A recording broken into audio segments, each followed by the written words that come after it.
टूट गए हो तो क्या हुआ, मोहब्बत में हार गए हो तो क्या हुआ, गुनाह कर बैठे हो तो क्या हुआ, तौबा से कितने बरस से गाफिल हो तो क्या हुआ, खुदा को भूल गए हो तो क्या हुआ। अब तो याद आ गया है ना वो अल्लाह, तो उसकी मसलहतें समझ आ गई है ना। अब तो तमाम गुनाहों पे शर्मसार हो ना।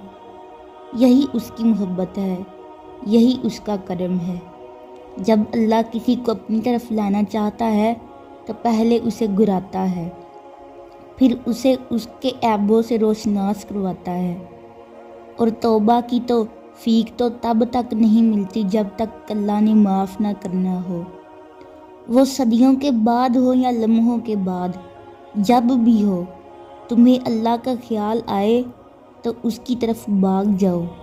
वो बड़ा गफूर है, वो बड़ा रहीम है, वो गुस्सा नहीं होता, वो तो प्यार करता है, वो तो मोहब्बत करता है। जिसने तुम्हें पैदा किया वही तुम्हारे उस टूटे हुए वजूद को दोबारा से बनाकर खड़ा कर देगा।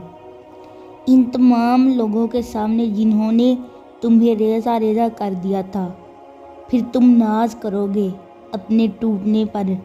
अल्लाह का कोई भी काम बेमकसद नहीं होता। बस अल्लाह से जुड़े रहो, वो तुम्हें ज़मीन से उठाकर आसमान तक पहुंचा देगा इंशाल्लाह। अगर वीडियो अच्छी लगी हो तो चैनल को सब्सक्राइब करें, वीडियो को दूसरे के साथ शेयर करें। जज़ाकल्लाहु खैरा।